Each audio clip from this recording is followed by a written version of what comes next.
esse é um tema especial por várias razões. Primeiro que o que eu estudei para as provas para HIV/AIDS foi muito diferente do que a gente precisa estudar hoje. Mudou muita coisa. Mudou muita coisa do que a gente faz na dinâmica da infecção pelo HIV/AIDS e mudou muita coisa, obviamente, do que a prova explora nesse contexto. Muita coisa. Né? E a gente precisa estar antenado nisso. Por conta dessas mudanças todas, teve muita coisa que saiu do radar de prova. Mas o INEP continua dando bola para HIV. Se tu for já no Hardorquê, terminando a live aqui, olhar as questões de HIV, tem muita coisa, questões até bem variadas, né? Bem variadas.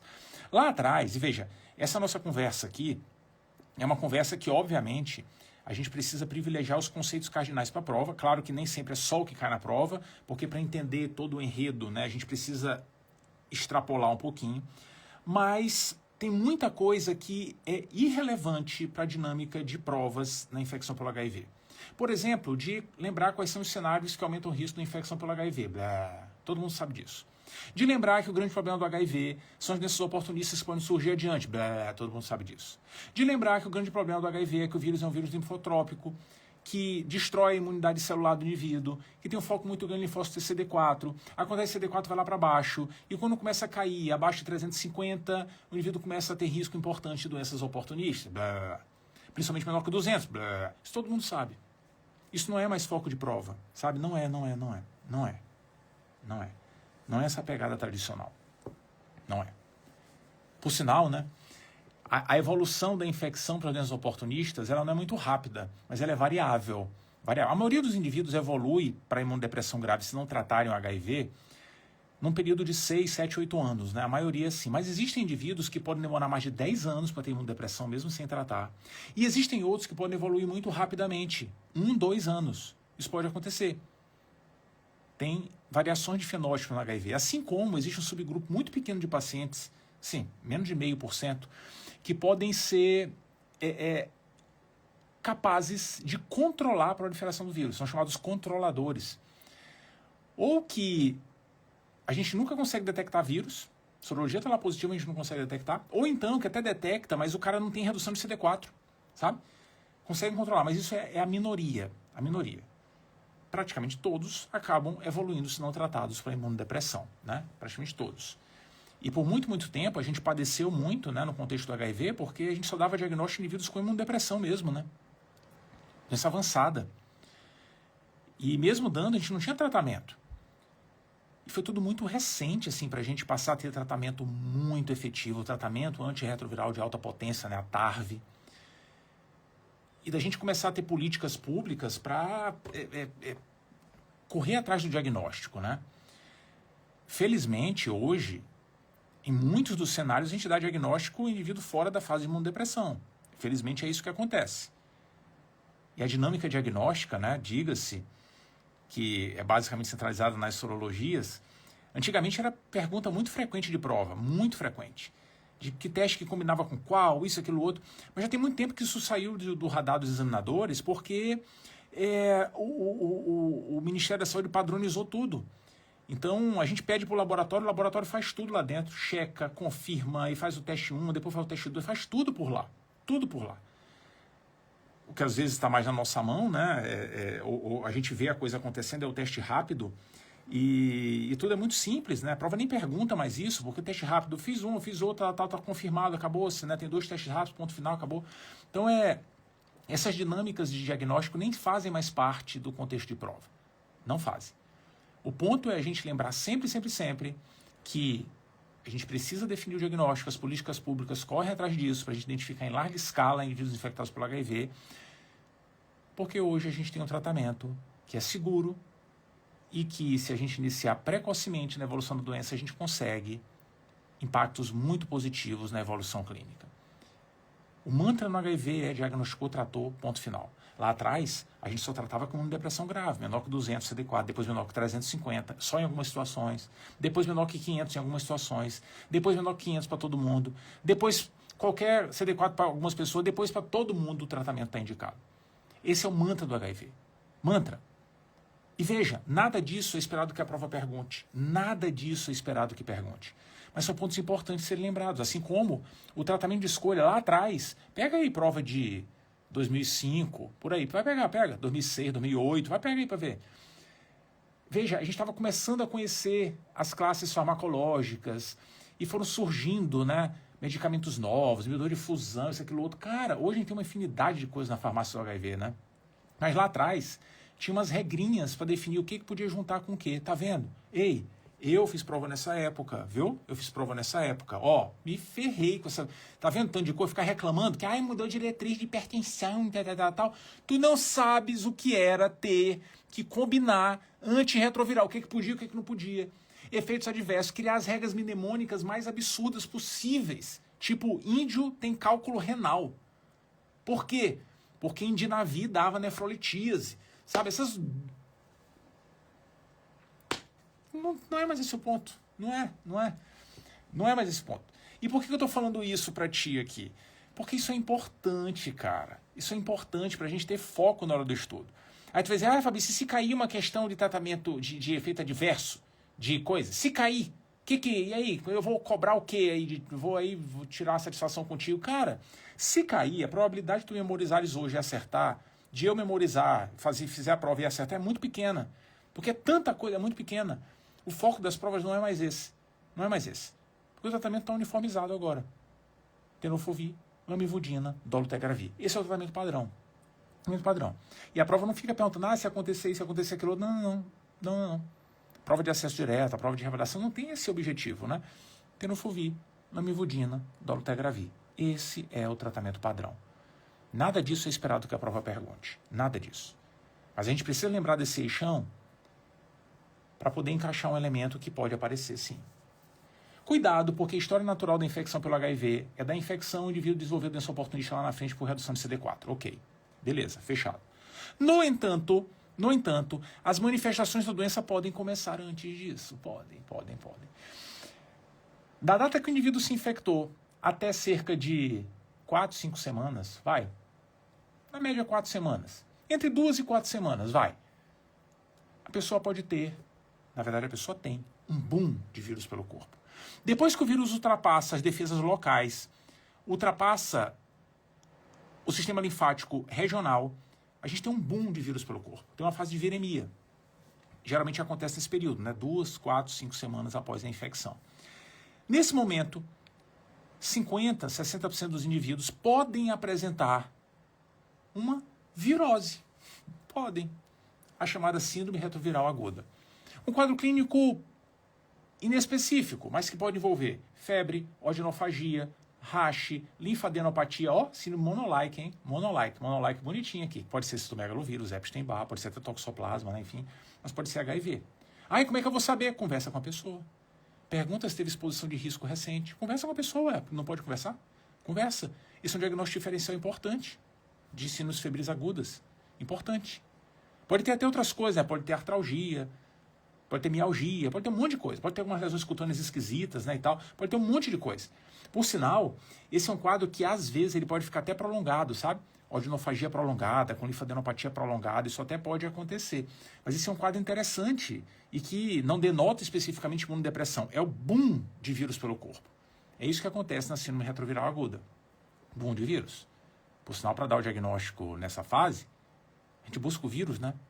Busca o vírus. PCR. É um boom de vírus. A resposta imune pode não ser encontrada.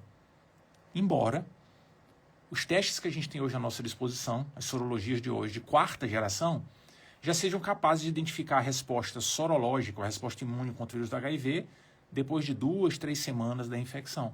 Então pode até ajudar. Mas diagnóstico de certeza mesmo é achando o vírus. E aí achou, tratou, né? Tem indicação de começar o tratamento. Mas tem indicação de começar... Claro, papai, não deu o diagnóstico da infecção? Entendeu? A pergunta nem é se isso melhora a síndrome retroviral. Não tem um diagnóstico da infecção? Tem que começar a tratar, ué. Entendeu? O indivíduo está infectado, ué. Caramba, acabou-se a conversa. Entendeu? Então vale muito a pena lembrar desse contexto, porque é um diagnóstico diferencial importante e, obviamente, a gente junta dados clínicos para pensar se vale a pena investigar ou não a infecção pelo HIV. Isso é valioso. Isso pode aparecer. Assim como o grande foco de qualquer prova qualquer banca hoje em dia na infecção pelo HIV, doença oportunista. Ah, sim, são importantes, são importantes e é um grupo extenso de doenças, extenso. Nessas infecciosas e não infecciosas, né, algumas neoplasias, por exemplo, né, o indivíduo tem risco aumentado. Por sinal, vale a gente lembrar que o problema da infecção pelo HIV não é apenas as doenças oportunistas. O indivíduo tem aumento do risco cardiovascular, né, isso é importante. No meio da celeuma das diretrizes da Sociedade Brasileira de Cardiologia, vale a pena lembrar, né, que o coração também sofre no HIV, e esse é um ponto que a gente precisa lembrar sempre. Mas o foco acaba sendo mesmo as doenças oportunistas, que tipicamente, né, se concentram numa faixa de CD4 menor que 200. CD4 menor que 200, a pessoa já começa a ter risco aumentado de ter pneumocistose, candidíase oral. CD4 menor do que 100, risco aumentado de neurotoxoplasmose, aí vai caindo, vai piorando, né? Risco aumentado de criptococose, risco aumentado de histoplasmose, CD4 menor que 50, risco aumentado de micobacteriose atípica, citomegalovírus, né? Então a proporção que o CD4 vai caindo vai piorando o que o indivíduo pode ter de doença oportunista, promovendo sofrimento. Esse é o contexto clássico do HIV que a gente precisa ter atenção, embora eu marquei aqui 200 de CD4, que é o que denota imunodepressão para valer, mas vale lembrar que o CD4 já menor que 350 já traz consigo um risco aumentado de algumas doenças, uma série de doenças bacterianas.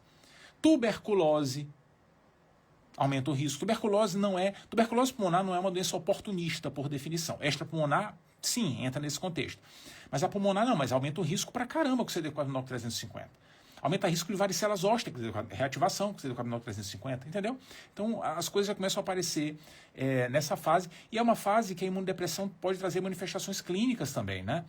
Como perda ponderal, diarreia, dermatite seborreica, são manifestações que podem estar presentes no contexto da imunodepressão. Mas, vou lembrar mais uma vez, o foco são as doenças oportunistas, e tem duas especiais que a gente precisa lembrar sempre, sempre, sempre. Duas especiais. Uma do pulmão. O que rimava era uma do pulmão e uma do coração, né? Ah, não. É uma do pulmão, uma do cabeção, do cérebro, da cuca. Neurotoxoplasmose e pneumocistose. Essas duas têm que estar no radar. Tem que estar no radar. Tem que estar. Pneumocistose, por sinal, é uma doença especial, né? Tipicamente acontece com tais CD4 menor que 200, embora ela não seja específica de HIV. Pode acontecer no transplantado, no indivíduo em uso de quimioterapia, usuário de corticoide, dose alta e tal. Mas é o cenário que mais traz a pneumocistose para nossas vidas, sem dúvida alguma, é a infecção pelo HIV, sem dúvida alguma. E que trouxe, né, até. E trouxe uma infecção diferente, causada por um fungo, o Pneumocystis jirovecii, e que tipicamente personifica na nossa frente com um quadro que é diferente de pneumonia. Pneumonia, 7 a 10 dias, ou a gente acaba com ela acaba com a gente. E diferente de tuberculose. 1 mês e meio, 2 meses, 3 meses de evolução. Pneumocistose não é assim, não. Pneumocistose é um quadro subagudo.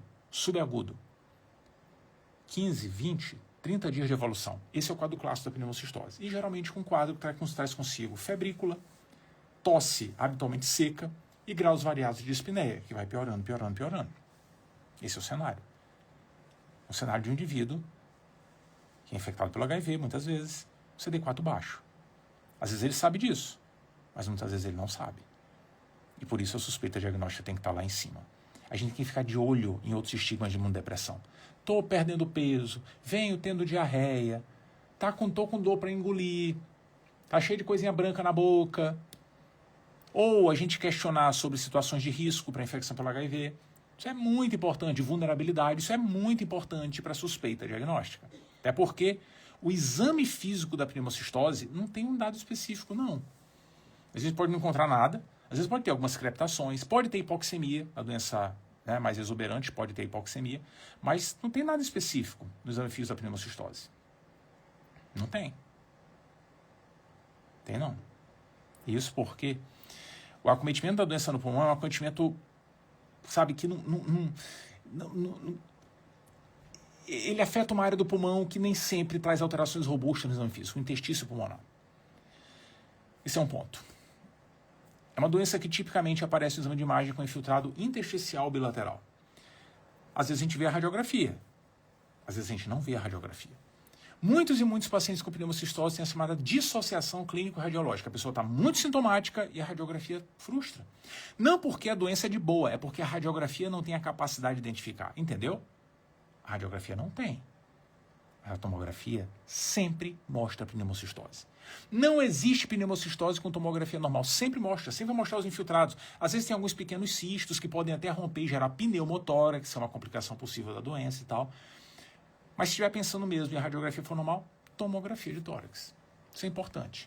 Até para o diferencial, né? A imagem ajuda.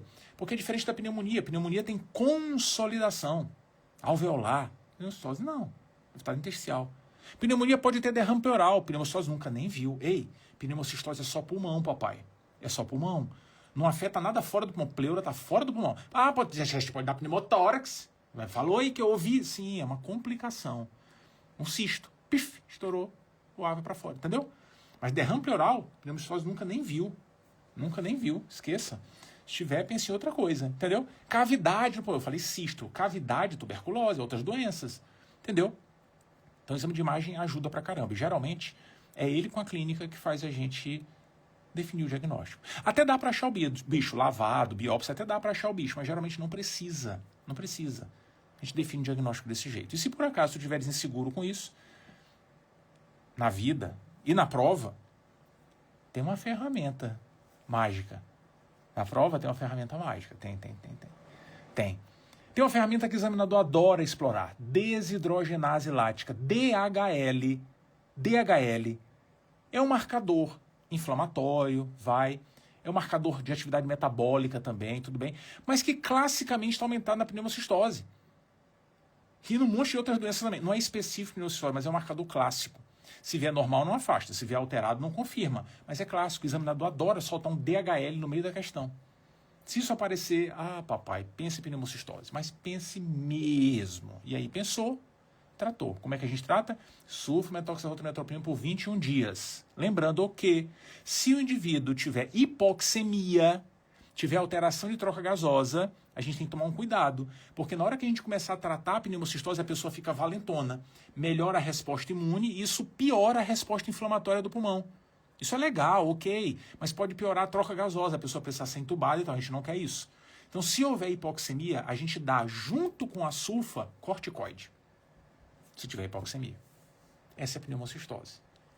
Legal, né?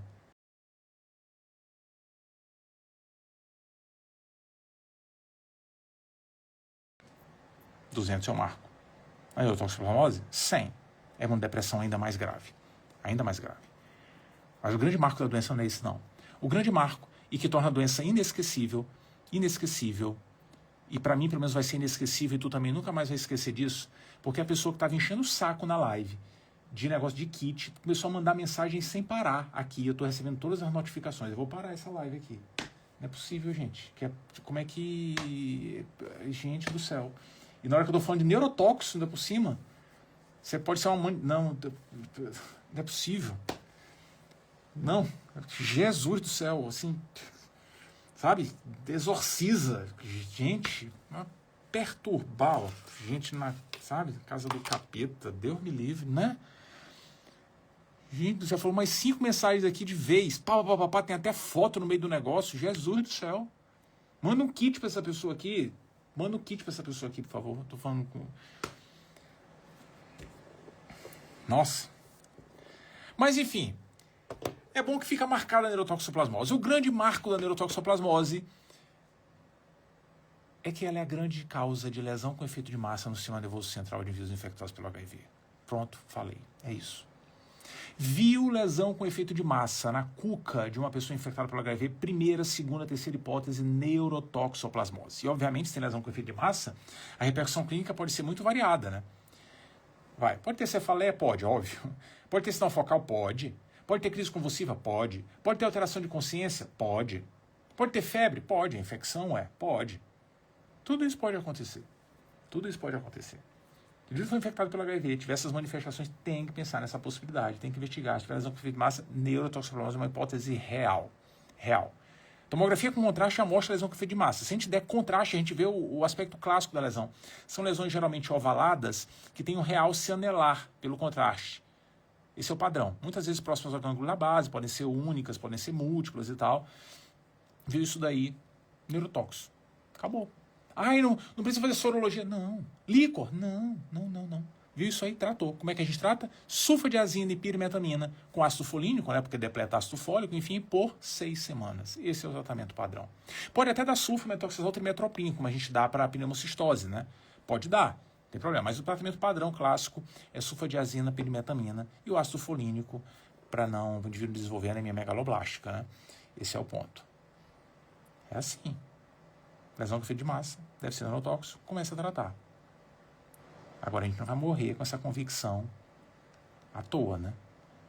Se a pessoa não melhorar, 5, 7, 10 dias, não melhorou nada, papai, pode ser outra coisa. Aí tem que investigar mais. Biopsiar, por exemplo, entendeu? Tem que investigar, porque pode ser linfoma primário do sistema nervoso central, é uma hipótese.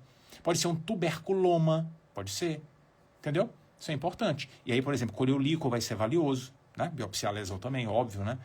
Então, muita atenção para a dinâmica das lesões com efeito de massa. Essas, sem dúvida, são as duas grandes doenças oportunistas vinculadas à infecção por HIV no contexto de prova. É aquilo que o examinador mais gosta, disparado. Por sinal, são doenças que têm também profilaxia primária. Profilaxia primária é aquela que a gente faz se a pessoa que não teve infecção ainda, né? E no HIV tem disso. Como a gente sabe que o indivíduo corre risco dependendo da contagem de CD4, existem alguns cenários que a gente indica profilaxia primária. Tem 3 cenários que a gente dá remédio porque o CD4 está baixo para proteger de infecção. 3 cenários. Pneumocistose é um. CD4 menor que 200 está indicado o sulfametoxazol trimetoprim. Está indicado. O indivíduo pode usar, por exemplo, o esquema de comprimido de 800 miligramas 3 vezes na semana, ou então de 400 diariamente, né? São possibilidades. E vai usando isso enquanto o CD4 estiver baixo. Se baixar de 100, a gente tem que fazer profilaxia para neurotoxoplasmose. Também com sulfa. Igualzinho para pneumocistose. A diferença é que a dose é mais alta. Então a gente dobra o que o indivíduo estiver usando, né? Se ele estava usando o esquema de 800 3 vezes na semana, passa a usar o de 800 diariamente. Enfim, a gente ajusta dobra o esquema. Essa é a regrinha do que a gente faz no tratamento, na profilaxia, na dinâmica pneumocistose e neurotoxoplasmose. Essa questão da dose a prova não costuma perguntar, não passa pelo radar do examinador, é mais um contexto prático relevante. Mas tem uma terceira situação, que antigamente era usar macrolídeo para profilaxia de micobacteriose atípica. Antigamente era isso, mas já tem um tempinho que isso passou a não ser mais uma recomendação forte, porque o tratamento antirretroviral parece fazer uma mágica muito maior, sabe? O que a gente faz hoje, o terceiro elemento na lista das profilaxias, é profilaxia para tuberculose, né? A gente já conversou isso aqui outro dia, mas para tuberculose, se o CD4 é menor que 350, o indivíduo tem indicação de utilizar, independente de PPD, independente de comunicante ou não, tem indicação de usar rifampicina mais isoniazida 3 vezes na semana, dose semanal por 3 meses, né? Tem indicação, pode usar os outros esquemas também que a gente tem à disposição, mas isso está recomendado para os indivíduos com HIV e CD4 menor que 350. Legal, né? Muito, muito legal. Tuberculose e HIV, por sinal, tem algumas nuances específicas que a gente já conversou, então eu não vou repetir aqui não. A gente já conversou tanto quando a gente discutiu tuberculose latente, quanto a tuberculose doença também. A gente conversou sobre isso já aqui, então eu não vou conversar, não vou. Só vou falar isso de profilaxia. Na verdade, como eu mencionei o termo profilaxia, preciso fazer 2 comentários finais. Dois comentários finais. 2 importantes. 2 profilaxias que a gente adora. E que, por sinal, uma delas a gente cravou na última prova do INEP. Mas cravamos com estilo na última prova. Atenção com as profilaxias pós-exposição e pré-exposição do vírus HIV. Muita atenção. Esse é um capítulo importante e que sim, pode aparecer na prova. Pode sim.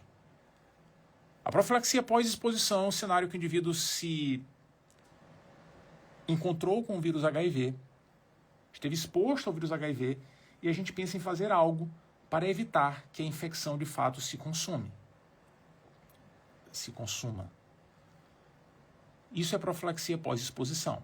Sempre que a gente estiver diante dessa situação e quiser fazer algo, o que a gente faz, no fim das contas, é dar o esquema clássico de tratamento, tenofovir, lamivudina e dolutegravir por 28 dias. Essa é a proposta.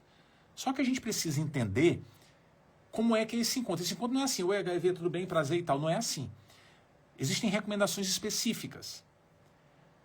Existem 3 regrinhas básicas. Na verdade, 4. 4 regrinhas básicas para que a gente ofereça a profilaxia pós-exposição. Primeiro, é que o que quer que tenha acontecido tem que ter ocorrido a menos de 72 horas. Isso é essencial, fundamental. Depois de 72 não tem mais o que fazer. Não adianta, não é mais efetivo. Ah, mas eu quero. Não vai tomar. Não vai. Não vai, só vai sofrer com efeito adverso. Esse é um ponto. O segundo é que a pessoa tem que ser de risco. Eu que tive contato, eu encontrei o HIV ali. Tá, mas se você já foi infectado, se já foi infectado pelo HIV, que eu vou encontrar de novo? Não, eu já estou infectado. Então, obrigatoriamente, a pessoa que se contaminou, que teve contato com o material, tem que ser não reagente, isso é obrigatório. Segundo, fácil, né? Tudo fácil, hein? Não tem nada difícil aqui. O esquema é o mesmo, nem 72 horas, a pessoa não está infectada ainda, só coisa fácil. Terceiro, o material tem que ser de risco. Sangue, sêmen, fluidos vaginais, líquidos de serosa, líquido amniótico, líquidos cavitários, vai? Embora uma vez na prova de obstetrícia eu tenha respondido cavidade amniótica e o professor me deu 0 na questão, porque disse que isso não é uma cavidade. Mas tudo bem. Líquidos cavitários. Eu vou chamar líquidos cavitários aqui, tudo agora. Mas enfim, vômito, saliva, urina, fezes, não. Ah, mas esfregou as fezes no meu rosto. Não, não é. Não é material de risco. Então precisa ser um material de risco. Além do que, a exposição precisa ser de risco. Exposição de risco é exposição percutânea, mucosa, pele não íntegra, entendeu? Mordedura com sangue. Ai, mordeu. Tá, mas cadê o sangue? Não mordeu não, foi um carinho que a pessoa fez. Tem que ter exposição de risco. Satisfazendo esses 4 critérios, está indicado. Entendeu? Profilaxia pós-exposição. Mas atenção também com a profilaxia pré-exposição. A profilaxia pré-exposição é um outro contexto. É um contexto de que a gente imagina que o indivíduo, por questões de vulnerabilidade, ou por questões profissionais do sexo e tal, tenha um risco aumentado de desenvolver infecção pelo HIV. Esse é um cenário que reconhecidamente tem impacto clínico e tem impacto de saúde pública. Esse é um cenário muito, muito, muito importante que tem sido cada vez mais incentivado pelo Ministério da Saúde. Identificando situações de risco, a gente pode propor ao indivíduo o uso de um esquema diário para reduzir o risco de infecção. Esse esquema é a associação de entricitabina e tenofovir. Essa associação são 2 fármacos. Essa associação é recomendada para uso rotineiro. Mas, mais uma vez, a pessoa não pode estar infectada pelo HIV. Concorda? Porque se ela já estiver infectada, ela precisa ser tratada. Não usar o esquema da profilaxia pré-exposição. Essa é a recomendação padrão. Mas já há um tempinho, a gente tem a possibilidade de usar a PrEP, a profilaxia pré-exposição, sob demanda. O uso sob demanda é para os cenários de a pessoa que não está em contato, em risco frequente com exposições sexuais rotineiras de risco, mas isso pode acontecer casualmente. Esse esquema, na verdade, não é o esquema de que a pessoa, no meio de uma exposição possível... Ah, meu Deus, peraí, para, eu preciso tomar um comprimido aqui. Não é assim. Ela é sob demanda, mas é sob demanda programada. A pessoa precisa saber o horário que potencialmente terá a relação desprotegida. Por que isso é importante? Porque o esquema se inicia dependendo do horário. A primeira dose é tomada de 2 a 24 horas antes da relação. 2 comprimidos. A segunda dose é tomada 24 horas depois da primeira dose. E, obviamente, vai ser depois da relação. E tem uma terceira dose, 48 horas depois da primeira dose também. Então, são 3 tomadas do esquema sugerido para a PrEP. Esse esquema tem algumas restrições, né? Então, a PrEP sob demanda, por exemplo, ela é recomendada hoje, né, para homens que nasceram como homens, né? Então, para a definição ficar mais clara para todo mundo, esse é o ponto. E tem recomendações bem específicas, mas eu acho que o ponto cardinal é a gente entender a dinâmica da PrEP rotineira, da PrEP sob demanda, dos fármacos utilizados. E era isso. Era isso que eu queria discutir nessa pegada de revisão, com foco em infecção pelo HIV/AIDS